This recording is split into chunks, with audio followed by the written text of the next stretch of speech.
Welcome back to Kitchen Tales. Get ടുഗെദേഴ്സിനൊക്കെ easy ആയിട്ട് plan ചെയ്യാവുന്ന ഒരു മെയിൻ ഡിഷിൻ്റെ റെസിപ്പിയാണ് ഇന്നത്തെ വീഡിയോ. നെഞ്ചെല്ലും കപ്പയും. ഒരു 10 to 15 പേർക്കുള്ള ക്വാണ്ടിറ്റിയാണ് ഞാൻ പറയാൻ പോകുന്നത്. ഈ ഒരു പ്രിപ്പറേഷന് ഞാൻ ഫാറ്റും മീറ്റും ബോൺസും കൂടിയായിട്ടുള്ളൊരു ഭാഗമാണ് എടുത്തേക്കുന്നത്. നെഞ്ചെല്ലിൻ്റെ ഭാഗമാണ് ഇതിന് എപ്പോഴും നല്ലത്. ഒരു 2.5 kg നെഞ്ചെല്ല് എടുത്തിട്ടുണ്ട്. ബീഫിലോട്ട് ഒരു 2 ടീസ്പൂൺ സോൾട്ട് ആഡ് ചെയ്യുക, 1 teaspoon turmeric powder, 1 teaspoon pepper. എപ്പോഴും ഫ്രഷ് ആയിട്ടുള്ള പെപ്പർ പൗഡർ വേണം യൂസ് ചെയ്യാനായിട്ട്. ഇനി നന്നായിട്ട് മിക്സ് ചെയ്ത് കുക്കറിലൊരു 3 വിസിൽസിനൊന്ന് കുക്ക് ചെയ്തെടുക്കാം.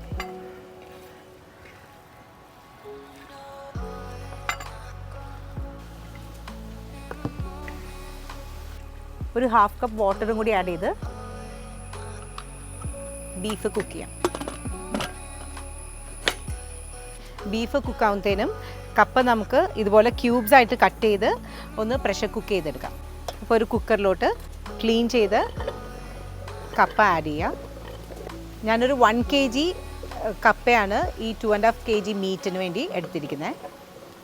അതിലോട്ട് ഒരു 1/4 ടീസ്പൂൺ ടർമറിക് പൗഡർ ആഡ് ചെയ്യുക, 1/2 ടീസ്പൂൺ സോൾട്ട് ആഡ് ചെയ്യുക, ആൻഡ് കപ്പ മുങ്ങിക്കിടക്കുന്ന പോലെ വാട്ടർ ആഡ് ചെയ്യുക. ഇത്രയും വെള്ളം വെച്ചിട്ട് വേണം കപ്പ എപ്പോഴും കുക്ക് ചെയ്യാനായിട്ട്.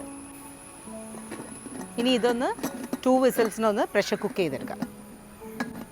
ഇനി ബീഫിനുള്ള മസാല റെഡിയാക്കാം. ഒരു 2 medium size cinnamon sticks, 10 to 12 cardamom,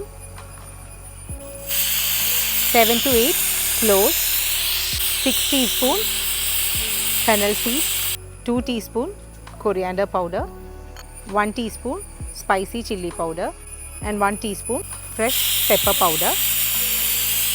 ഇത്രയും ഒന്ന് ഡ്രൈ റോസ്റ്റ് ചെയ്തിട്ട് പൗഡർ ചെയ്തെടുക്കാം. ലോ ഫ്ലെയിം വെച്ചിട്ട് ഈ ഡ്രൈ മസാല ഒന്ന് ഡ്രൈ റോസ്റ്റ് ചെയ്തെടുക്കാം. ഇതിപ്പോൾ നന്നായിട്ട് റോസ്റ്റ് ആയിട്ടുണ്ട്. എപ്പോഴും ലോ ഫ്ലെയിമിൽ വെച്ചിട്ട് ചെയ്യാൻ ശ്രദ്ധിക്കുക. ഇനി ഇതൊന്ന് പൗഡർ ചെയ്ത് സീവ് ചെയ്തെടുക്കാം. പൗഡർ ചെയ്ത മസാല ഒന്ന് സീവ് ചെയ്ത് വെക്കാം. കപ്പ ഇപ്പോൾ കുക്കായിട്ടുണ്ട്. ഇനി എപ്പോഴും പ്രഷർ റിലീസ് ചെയ്ത് വേണം കപ്പ എടുക്കാനായിട്ട്.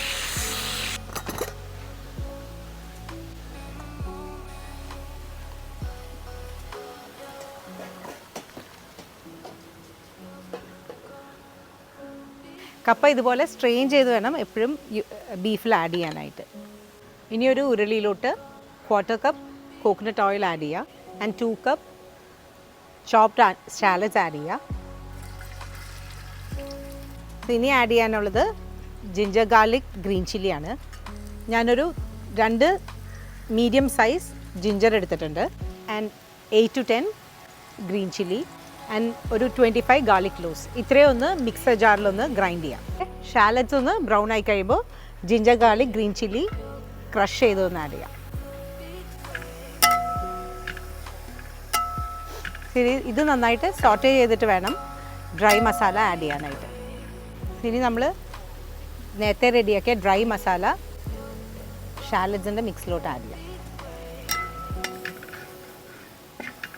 ലോ ഫ്ലെയിമിൽ വെച്ചിട്ട് വേണം ഇനി സോട്ട് ചെയ്യാനായിട്ട്. മസാല നന്നായി സോട്ട് ചെയ്ത് കഴിയുമ്പോൾ നമ്മൾ കുക്ക് ചെയ്ത് വെച്ച ബീഫ് ആഡ് ചെയ്യാം.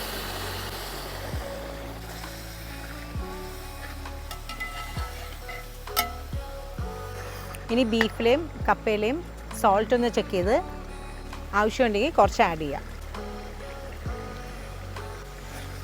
ഇനി നമ്മൾ കുക്ക് ചെയ്ത് കപ്പ ആഡ് ചെയ്യാം.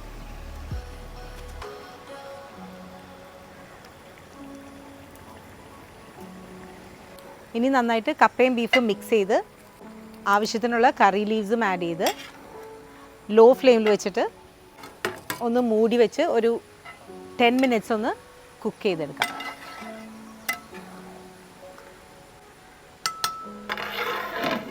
നെഞ്ചെല്ലും കപ്പയും റെഡി ആയിട്ടുണ്ട്. ഇനി ഇതൊന്ന് ടേസ്റ്റ് ചെയ്യാം.